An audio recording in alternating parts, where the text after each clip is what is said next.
Okay, colleagues, we're going to now have a number of people from Cornwall and Isles of Scilly come up and tell us about their pledges for nature. I'm going to be joined in introducing those people by Pip Hoskin. Pip, would you like to stand up? Pip is the Nature Recovery Lead in Cornwall Council and was very much responsible for putting our local nature recovery strategy together. So let's start that. If I could ask, perhaps, yeah, I will do. I'm just going to get my, if I come down here too far, I start to get feedback, so I need to be a little bit careful. So we're going to go through now really the heart of this, and of course we have a COVID issue in Cornwall, and our first pledger was hoping to be here personally, but unfortunately can't be because of that, but he's going to be here on Zoom and on the screen. And it's Merlin Hanbury-Tennyson of Cabilla, and I've been out to their location on Bodmin Moor and what they're doing there, and it is fantastic. So Merlin, over to you. Thank you, Rob. It's terrifying to see myself in such a vast size. I'm just looking at a huge picture of myself on the screen. Is everyone able to hear me? I can't see anybody Brilliant. I'm very sorry I'm not there today. As said, I tested positive yesterday for COVID, but I have no symptoms, but I thought it would be unfair to inflict that upon you. And I was looking forward to seeing so many people who've supported us at Cabilla and have been to visit us and also talking to other people about it. So Cabilla is an upland hill farm on Bodmin Moor. We're about 300 acres, so we're a mid-sized upland hill farm. The average hill farmer on Bodmin Moor and Dartmoor now takes between 85 and 92% of their income from European subsidies, all money which is disappearing between now and 2026. So we're witnessing a time of really sort of traumatic change across our farming landscape, especially in the uplands, especially in traditional grazing land as well. And this is matched with a huge reduction in the price of food and the amount that people are eating meat, which is a good thing, but that also means we need to change how we view land management. So at Cabilla, we have launched the 1,000-year project. So we have 100 acres of temperate rainforest and ancient oak woodland in our valley, which is a very rare, one of the rarest ecosystems in Europe. And we have 200 acres of grazing land, which is your sort of classic green desert, good for sheep and cattle. So we are aiming to triple the size of the temperate rainforest and transfer the 200 acres of grazing land into a temperate rainforest ecosystem. This will take at least 400 years. So we're giving it 1,000 years just to make sure we have the right buffer in place. And that's a project that we're launching into with the assistance of government grants and subsidies. The Farming and Protected Landscapes and the English Woodland Creation Offer are helping with that. Also with public assistance and just basically working really hard to plant 100,000 trees, spread the mycelium, the lichen, the bryophytes and epiphytes, and rebalance all of the species in the valley. We're returning beavers. We already have a family of beavers. And this year we're looking to do wildcats and pine martens. We have a red squirrel project we're launching and bringing back some of the large herbivores that are so important, like bison and eventually perhaps even apex predators like the lynx, and not to ignore the smaller things like the amphibians and reptiles, which are being benefited by the return of incredible keystone species like the beaver. So I hope that was the sort of pledge that I wanted to be given today. It's strange coming in on Zoom and not really having context, but I welcome anyone to come and visit us if they'd like, and also pleased to support if they can in any way. It's a really difficult time for farming communities, and trying to find the resources and the time and also the volunteers to make this change happen. It's a beautiful space, and it's somewhere that I know anyone would welcome coming to help us do it. We need people to help us plant trees, and we have a very beautiful spot. So thank you very much for having me speak first today.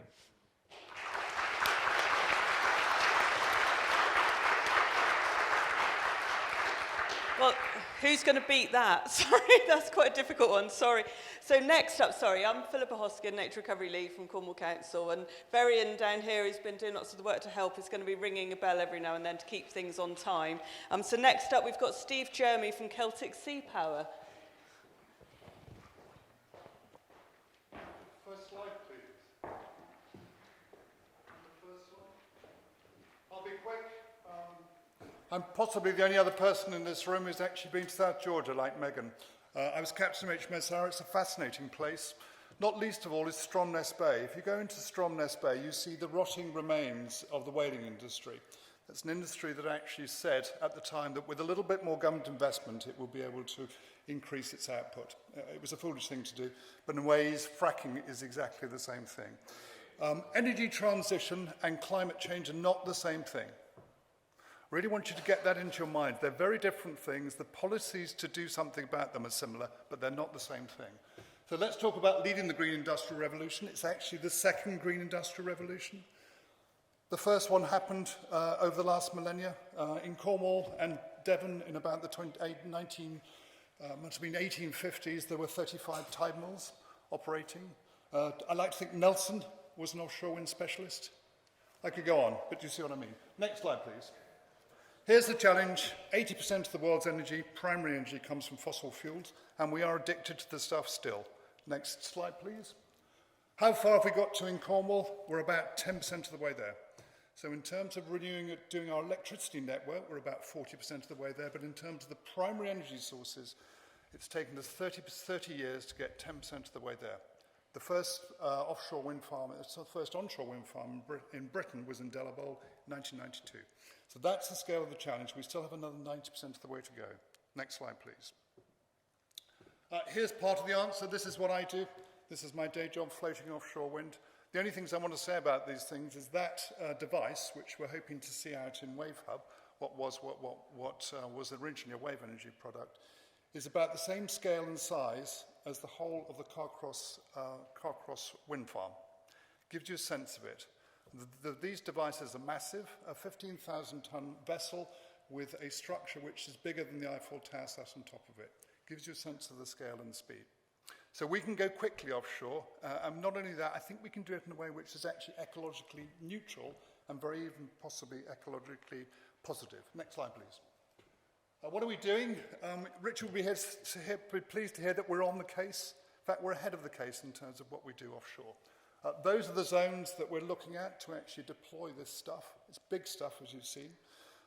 And what we're thinking about is how we can do this in a much more strategic way. We're already on the case. I've got Neil Farrington here from my team, and we're thinking about how we can get the power from these zones in a much more sensitive way. To give you a sense of the scale of what's offshore, 150 to 250 gigawatts is the potential against a British requirement on the grid of 43 gigawatts at max power.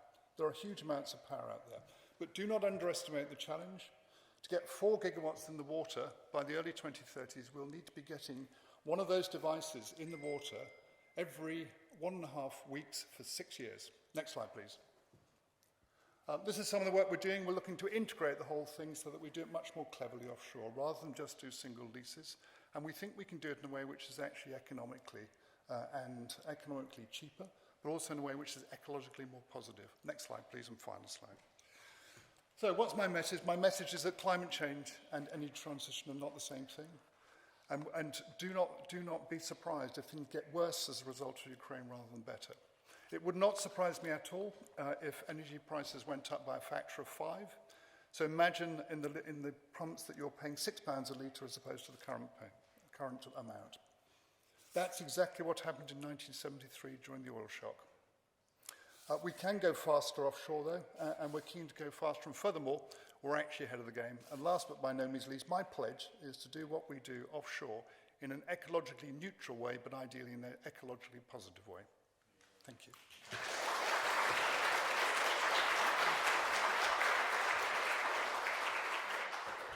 Thanks very much indeed, Steve. And next we have Chris from Benneman and Chris Mann.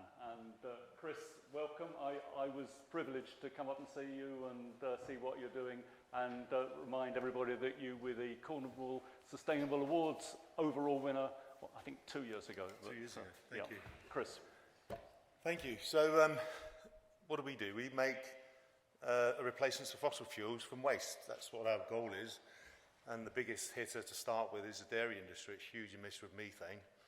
Methane's 86 times worse than CO2. That's a very big number, 86, nearly 100.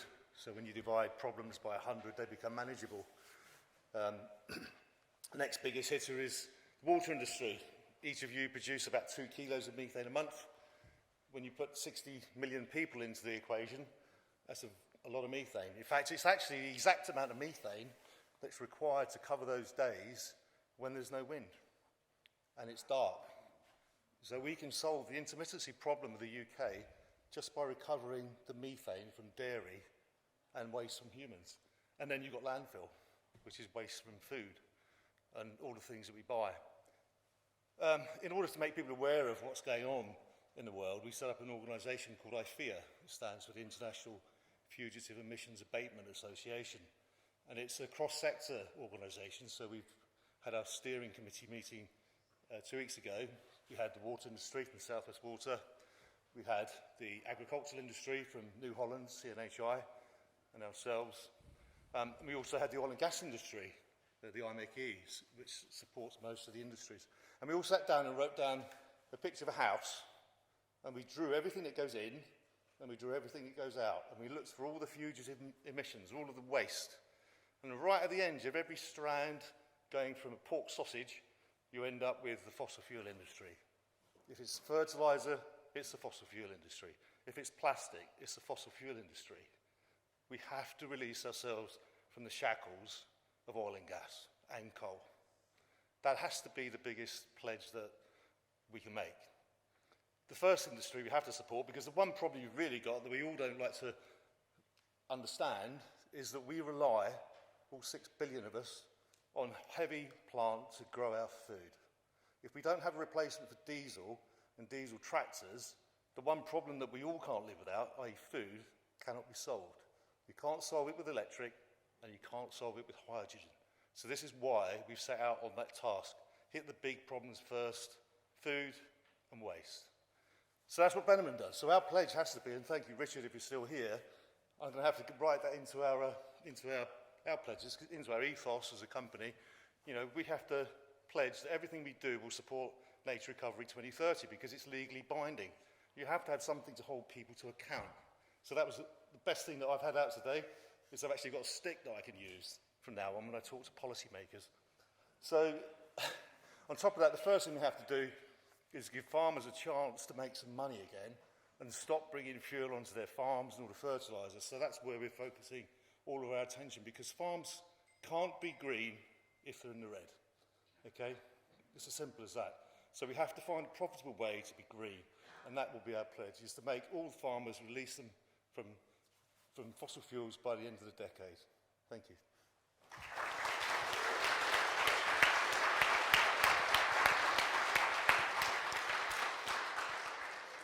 Thank you, Chris. And then next up, I'd like to welcome Mark Dudridge, who's chair of the Cornwall and Isles of Scilly Local Enterprise Partnership, who I'm glad to say the Local Nature Partnership work very closely with. So thank you. No, thank you. And only 3 speakers in, and they've already talked about some of the things I was going to talk about. So Local Enterprise Partnership, private sector-led board, lots of work with universities. Our role is to write economic development strategies for parts of the country, advocate for the likes of floating offshore wind, Chris's business, and some of the real issues that Richard and speakers have referred to, and deliver certain investments and skills. And we've often in the past talked about the and and the and and the and. And what we mean is that we have to address our productivity earnings problem. And Chris said a farmer in the red can't possibly do green things. That's the first and. The second and we want to do it in a very climate and environmental sensitive way, appreciating the absolute necessity of making the progress. And our final and is we have to do it in an inclusive way, because we have too many people too far from the world of work and not earning a living they can live off. So we have tended to look at a number of different things. We've talked at the transformational stuff, and you've already had 2 speakers speak about those. So what are those big structural things that address climate or address the environment that can make a significant difference economically and in terms of inclusion and environment? So, put in context, Steve's 4 gigawatts of floating offshore wind is probably enough to power 3 million households and cars. Chris's energy from methane, if all the dairy farmers were able to capture their methane from their slurry pits, this is my figure, not yours, Chris, I think it's 30+ million litres of diesel removed every year. That's before you get into all those other things that Chris spoke about. Geothermal energy, we've got 2 deep holes in the ground. We're going to have probably half a dozen others. Each of those can provide heat for up to 10,000 houses. This year we shall launch a satellite into space that will be monitoring the marine life of our seas. We're not talking about city culture, which we're going to use to highlight environment, because we didn't get through to the final sector of it, and we're still sulking, but we'll move on. And Lucy's going to talk about lithium, and there isn't enough lithium in the world to effect this energy transformation that Steve talked about, and there's probably no lithium in the world that's mined and developed sustainably. So they're the transformational stuff. The other side of it, the bit that Steve mentioned and Richard mentioned in his talk, was energy prices are only going to go one way. Fertilisers prices are unsustainable for many farmers. We've talked about labour, we've talked about housing, we've talked about inflation. My background is I've been making food all my life for the major supermarkets. The price of food is just, I have never seen and will never see what's happening in terms of food markets. And for the first time in my life, there will be real shortages of food in this country, not caused by speculation, not caused by cost.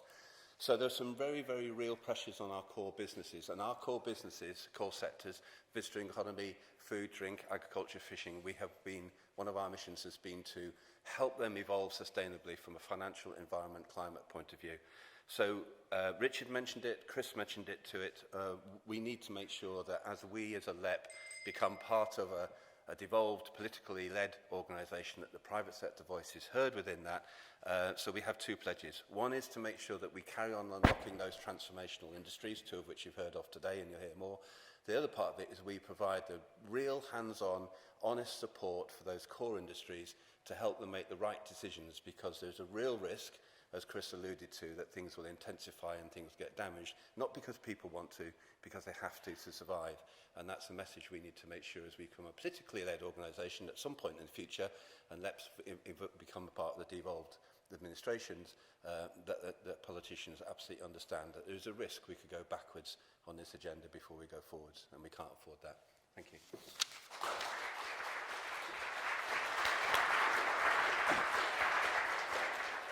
Thanks very much, Mark. And one of the pleasures that I've had as chair of the Local Nature Partnership is working closely with Mark and his teams on the Enterprise Partnership, and we just get to understand more and more how our two agendas overlap hugely, in that you have to have a successful private as well as public sector, but it relies on a strong environment to be able to function, and that's the message that's come through. We now move on. Well, Cornwall is a place of innovation. It always has been, and will be even more into the future, and it's a delight to introduce to you Lucy Crane from Cornish Lithium. Lucy. Thank you.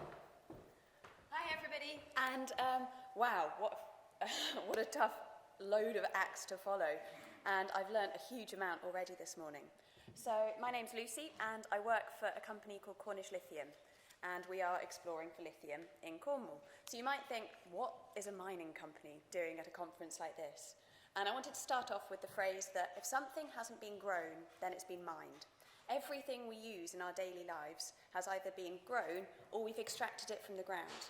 And we're all highly aware of, the benefits that fossil fuels has afforded us over the last 150 years, but actually now we need to move away from fossil fuels. We need to decarbonise, and we need to do that to combat climate change, and like you said, it's so linked to this loss in biodiversity, and that's a huge problem, and it's a huge challenge for all of us. So at Cornish Lithium, we're looking for lithium, and that's because it's used in batteries. And as we try and move away from fossil fuels, things like electric cars are becoming more and more common, and they're going to be a tool to help us cut our reliance on oil and gas. And the demand for lithium is set to increase 965% over the next couple of decades.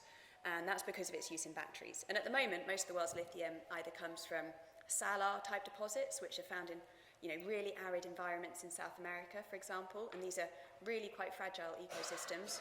Or a lot of it comes from West Australia, where it's extracted from a mineral called spodumene, and to process the lithium from that, you have to roast these rocks to nearly 1,000 degrees Celsius. That's got a high carbon impact, and then it's shipped around the world.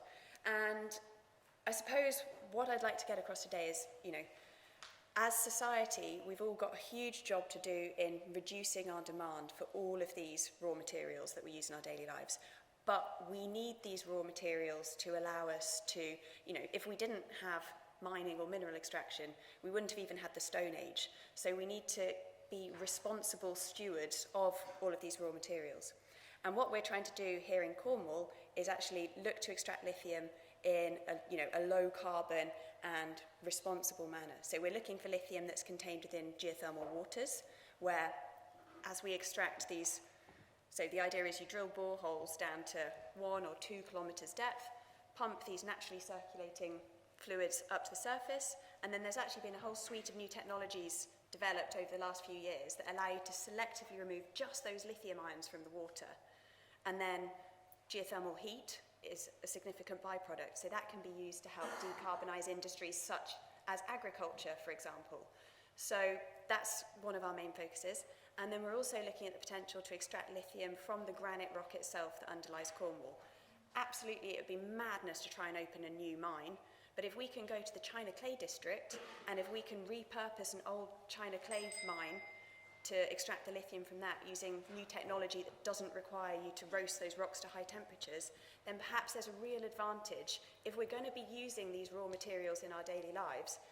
If we actually look closer to home and extract these materials in the most responsible manner possible, minimising waste as far as possible. We've got high environmental standards in the UK, and so I think it's something that's worth exploring. So what are our pledges for nature? I'm very nearly done. Our pledge on a big scale is, to do mineral extraction responsibly and to try and be as positive for nature as we possibly can do. We have biodiversity net gain requirements as we develop these projects. That's the bare minimum of what we want to do. But equally, we're encouraging our staff to make pledges for nature individually. We're setting up an electric vehicle scheme at work. We've got a cycle to work scheme, and we're trying really hard to do mineral extraction better. So thanks for having us here today.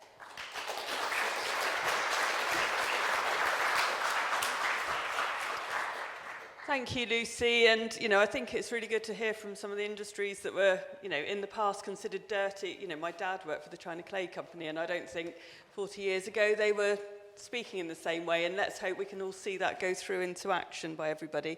Next up, we'd like to welcome Councillor Martin Alvey, who's Cornwall Councillor with a portfolio holder for the environment and has been a great champion for nature recovery on land and sea.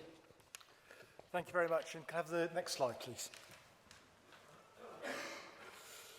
At Cornwall Council, we recognise the vital importance of tackling the climate and ecological emergencies and helping our communities adapt to any change.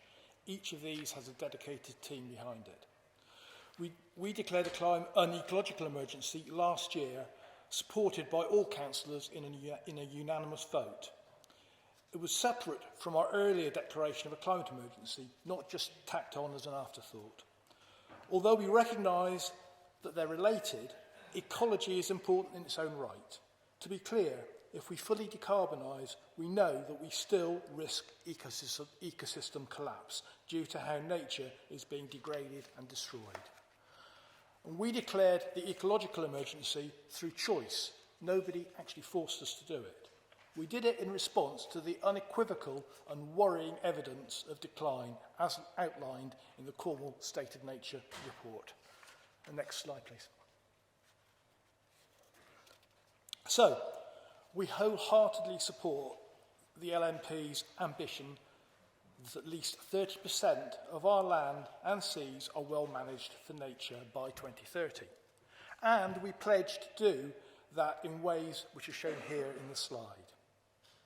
We'll plan for it. We'll make nature a priority in our 4-year business plan. And later this year, we'll work with the LNP to sharpen up our draft local nature recovery strategy, a spatial blueprint of nature that plans where we can best produce, enhance, create and restore it. We'll support new proposed planning rules in our climate change DPD, which is currently at the examination stage but already carries weight so that development makes space for nature. And with your help, we'll continue to deliver on our Forest for Cornwall. This ambitious project to cover approximately 8,000 hectares of Cornwall with trees. We'll support our tenant farmers to practice nature-friendly farming on our farms estate and design and manage our wider estate for nature too, such as in public open spaces and on highways verges. We'll develop the role of natural flood management in boosting our flood resilience and championing nature recovery at sea and on our coast, including working with communities to protect our sand dune environments. We'll improve accessibility to nature for all of our communities to enjoy. And we'll strengthen our ability to act as a coalition for nature, empowering communities through things like our Grow for Nature Fund, championing positive work through the Cornwall Sustainability Awards, and strengthening our relationship with partners. That last point is key. Only together can Cornwall turn the tide for nature, so I hope that today is just the beginning of us forging closer ties. Thank you.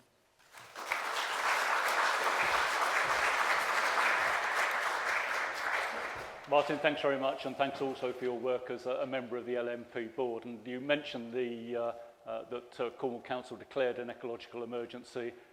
Coincidentally, and it was independently, the LMP, and this is why we're having this conference, declared an ecological emergency, I think about a couple of weeks before, and then Cornwall Council did as well. And that solidarity, and it was right across. I don't think anybody objected. It was all councillors backed that, and that's great to hear. We're now going to move on to our more marine area and Falmouth Harbour Commissioners and Vicky Spooner. Vicky.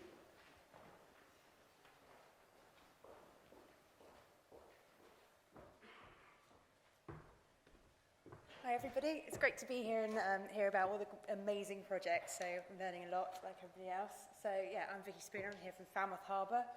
Next slide please. And next slide please. We're a harbour authority, statutory harbour authority. We're responsible for 26 square miles of water of Falmouth. And within that we have a lot of natural capital. So we have seagrass beds, we have merle beds, which is a calcified seaweed. We have kelp, and we also have very valuable seabeds such as mud and other things that nature rely on, and we all do, and we all enjoy so much as well. So we are taking some small steps already. In the past year, we've really started to try and work with those natural habitats and really try and do a little bit more with them. So we've started our seagrass regeneration area, which is where we've removed 11 swing moorings, which have a localised impact on the seabed over a flushing seagrass bed. So we've removed those, and we're hopefully that's going to regenerate. And we've dived it last year, and we're going to dive it again this year to hopefully understand a little bit more about how that is regenerating, how it's working. We're also looking at how we can live and still enjoy the harbour, but whilst, taking care of the seabeds. So we're looking at advanced mooring systems trials this year to try and see if we can develop an advanced mooring system that will be able to hold a boat. So we can still enjoy the area and have moorings, but we're lifting that heavy mooring chain up, so we're lifting the scour impact away from the seabed. We know that seagrass and other habitats are really dependent on water quality, so we've tried to take some steps to improve water quality in the ways that we can. So we've put in a black water reception facility for recreational boat users to use, and we also put wash water capture, so as you're pressure washing boats off, or the anti-foul, which uses biocides usually, comes off, and so we wanted to make sure that's all captured and treated, and then we can put it back into the sewer, so we've done that. We're also trialling a new non-biocidal anti-foul on a couple of our vessels called Vincilate, to see how that works and see if that can be something that we would recommend. And we've also installed a sea bin to try and combat the plastics that are in the marine environment. So that's there working 24/7, catching marine plastics as well. But it only captures a very small amount, we're aware of that, but hopefully that will raise awareness of the plastics issue to the wider harbour users. Next slide, please. So our pledge is to continue to sort of, work with our harbour users to raise awareness, generate further understanding of how we can still utilise the harbour in the way that we want to and still all enjoy the lovely habitats, but we want to regenerate where possible and make the most of the valuable seabeds that we're very lucky to have in our harbour. Thank you very much.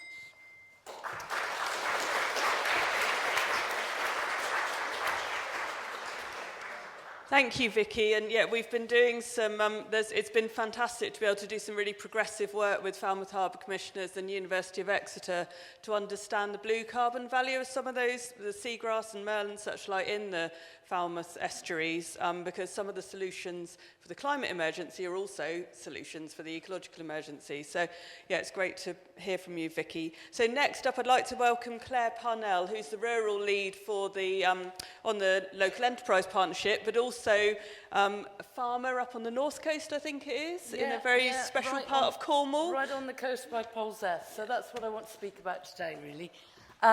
Next slide, please. So, apart from my terrible photography, this is my farm, and what I wanted to show was some of the work we've done over the years. The top picture there is some trees that I planted with my father 40 years ago.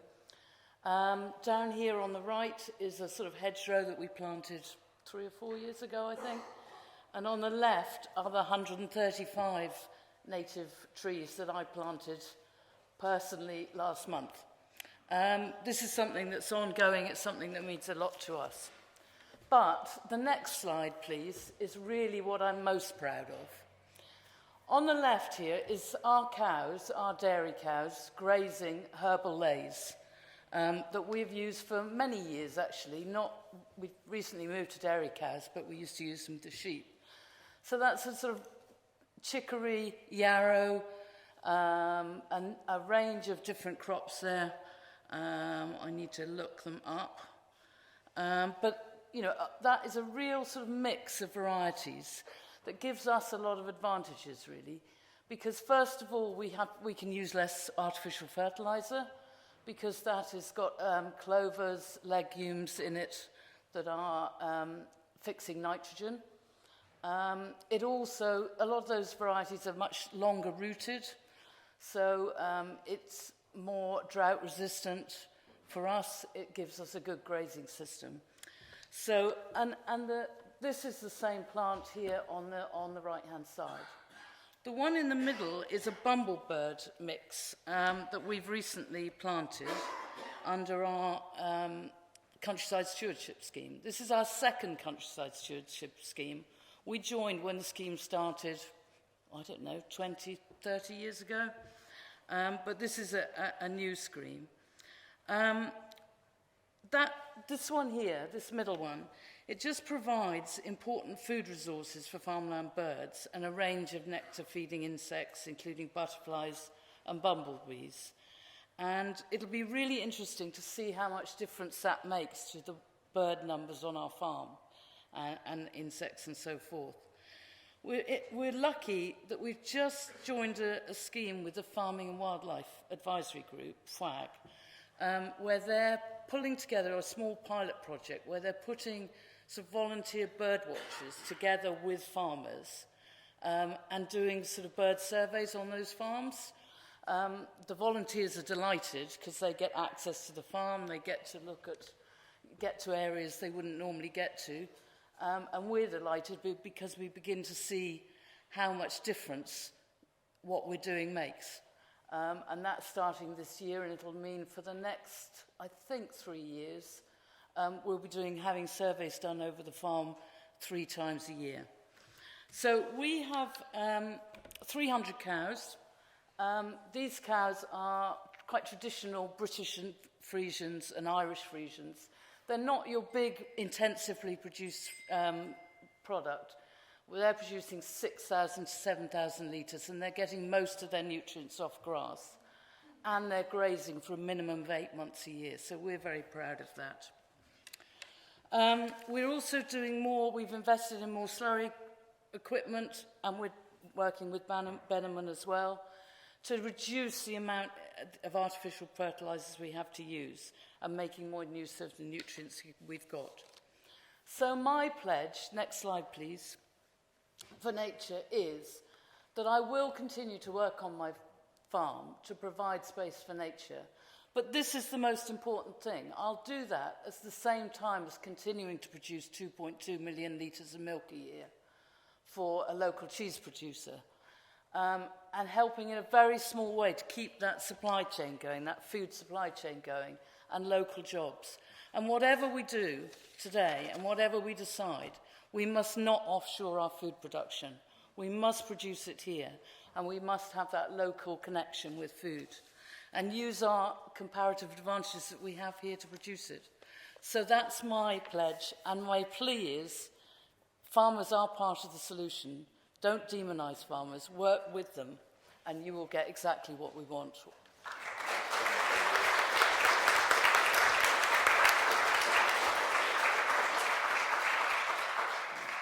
Thanks, Claire. And when I came up and visited and saw those herbal loaves, it was fantastic to see the diversity of insects you were already having there and the bird life that followed on from that.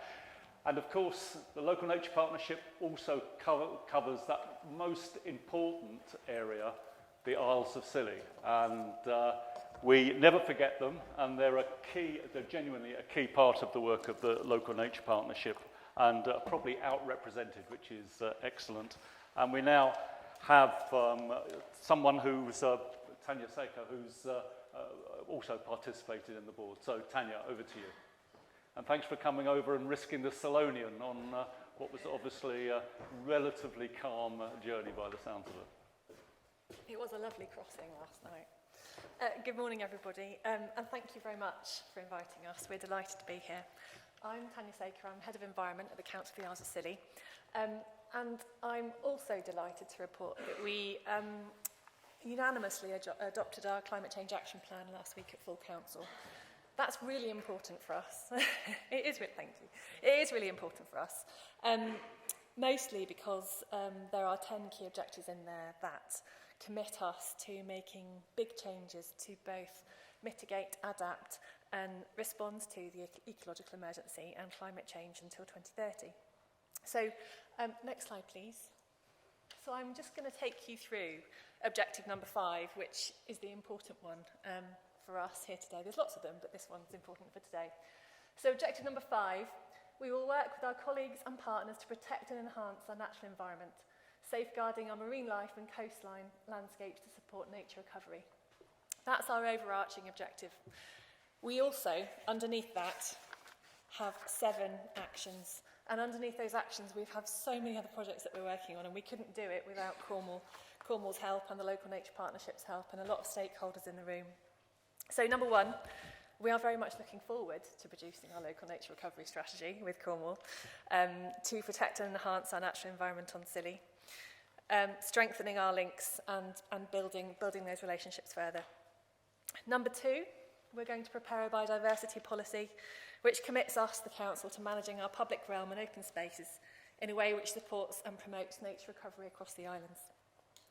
Number 3, we will seek to encourage regenerative land management and maximise nature recovery and carbon sequestration through the delivery of our AOMB management plan. Number 4, and very timely, who I was following, we will work with our local farming community and land managers to deliver the Farming in Protected Landscapes programme and support our local farmers and growers to promote local food initiatives across the islands. Number 5, we will seek to better understand the quality of our local environment, both marine and terrestrial. We're already doing this with ERCIS and colleagues across the islands and the Wildlife Trusts.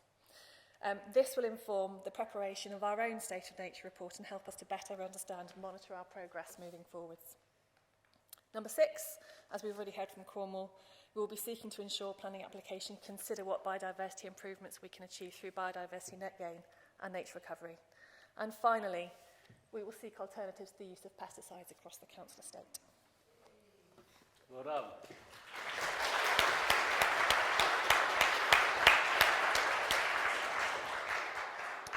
Thank you, Tanya. So from one council to another, I'd now like to welcome up Councillor Carl Ramshaw from Key Parish Council. And obviously it's really important that we're having sort of nature recovery happening at all levels and all scales. And Key are one of the sort of at the forefront in terms of parish councils. There's many, so I'll let you.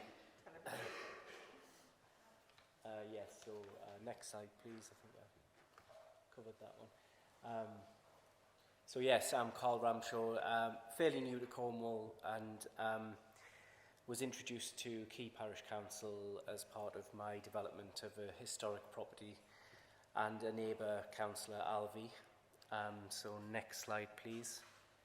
And we are a classic empowering the community from the absolute grass level, trying to support nature, and that came about really because, fairly new to me, the clerk of the parish council basically said a piece of land, a woodland, is up for sale, and the community were very concerned about what would happen with that piece of land.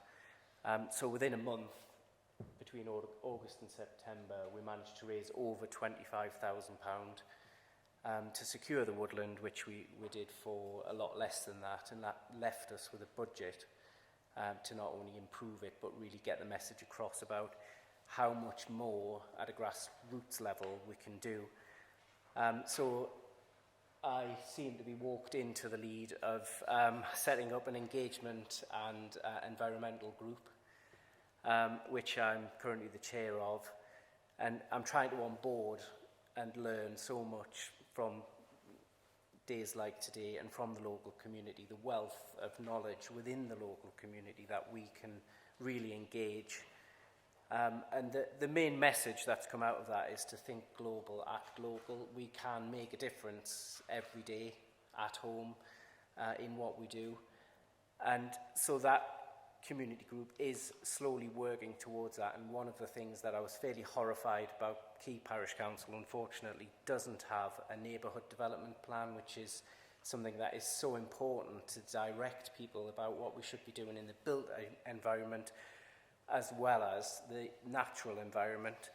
And we've already covered enforcement, which is something I absolutely really struggle with at the moment, is people are really battling and fighting to save historic properties such as ours.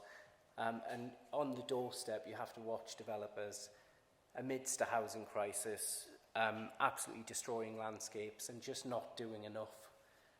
And so my pledge is to try and lead Key Parish Council to secure the funding and to contribute whatever I can to actually bring an environmentally focused neighbourhood development plan for Key, and I will include the local nature recovery plan deadline of 2030. Thanks, Carl.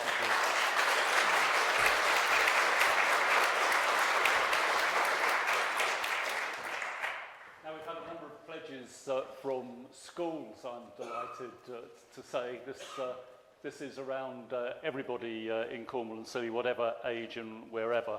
And the first one of those, and these are going to be primarily by films that these schools have made, is Marazan Primary School.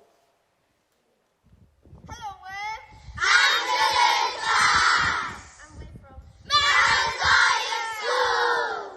Ecological emergency and doing the following for nature. We have our own gardening clubs to learn how to look after nature. We have a lovely forest area, pollinator-friendly plants. We have our own polytunnel to grow our own veg. We plant trees in our local woodland areas. Our pledge for nature is to make more bug hotels, to improve animal habitats, plant more flowers for the bees, make more room for plants in our gardens.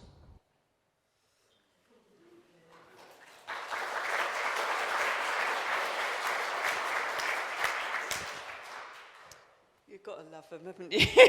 Sorry, and that's wonderful. So, and we've got another school now, but slightly different age group. So I think we may have some representatives from Mounts Bay Secondary School. No, they're showing a film. So it's another short film. And we are some of the Year 10 Eco Reps here to talk to you about the things we're doing for nature at Mounts Bay. Here we have some of our bat boxes and bird boxes. We've also got some of the trail cameras, and we've been propagating some succulents and other plants. And here are some models made by some Year 7 reps who made them with Eden Landscape for our outdoor area. Now we're outside amongst some of the daffodils that we planted this year. And some of the daisies which have grown on their own because this is a no-mow zone.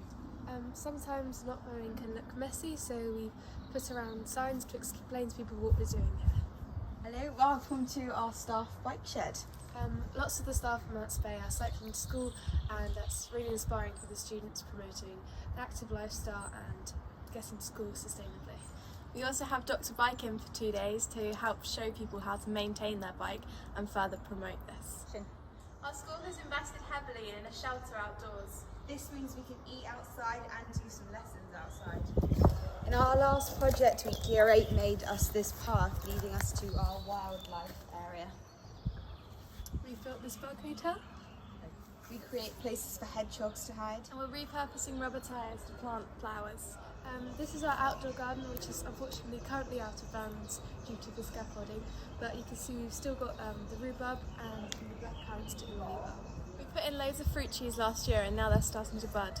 We're very proud of our homemade compost bins. It means we get quality, peat-free compost. Every year we have a detox festival and we have a plant sale, and these are some of the black currants and raspberries we are growing for that sale. This is our polytunnel. This is where we grow lots of fruit and veg that we sometimes use in the canteen or in cooking lessons. These are repurposed tubs that we're using to help grow the potatoes. We are part of the plastic-free Penzance, one of the schools, but we still deal with the problem of litter around the school, as you can see here. So we are currently trying to combat that. I've personally made some videos on showing students how to make their own plastic-free treats so we don't have to see any of the little wrappers anymore. And we make this into competitions at our detox festivals or just on a normal week. This is the place that we hope to build a relaxation area for students to come and eat their lunch. We plan on having stepping stones as an entrance so no one can run in here. We want it to be a peaceful place where you can think about nature and just relax. We've also planned to have a bird feeding station / hive behind us. And we're hoping to put down some corrugated iron to encourage some more slow ones. This is a place of the school that we think needs a bit of livening up the tennis courts. We have the Wildlife Trust come in every week to help us with projects, like last week they came in and helped us put up the bird boxes. And this week they've identified that this place needs reworking, and we're going to have the turf taken off and plant some wildflower seeds. This is a place we've identified where, on the edge of the woods, where we'd like to have an outdoor adventure area. The area has been designed by some of our Year 7 reps, and we're looking forward to getting it up and going. Our aim is to get more people enjoying the outside and looking around at nature. We currently have a competition to design a new entrance to our very own woodland to replace this old nasty one. I know. I feel like all of the little badges are like slightly different than the This is our massive old beechwood. We recently had an ecologist put in bat detectors and we found 7 different species of bat. This is one of the 7 oaks we have. It's over 200 years old and there is a preservation order on it. This area we're going to turn into a beautiful garden. We've been lucky enough to have been awarded a £4,000 budget to do it. And we've got a student from the Eden Project Landscape Design to help us, who's been working with some students from their school. So Mike, can you tell us a little bit about how your job role is changing at school? Well, I've been asked by these 3 not to mow certain areas, which at first I thought was going to put me out of a job, but I'm getting used to it now and it's looking quite good. This is our ancient apple orchard. In the autumn we use the apples that fall on the ground from the trees in our cooking lessons at school. Unfortunately we've had to take out some of the trees recently, but we used all the branches and wood chippings to make our path in the wildlife garden.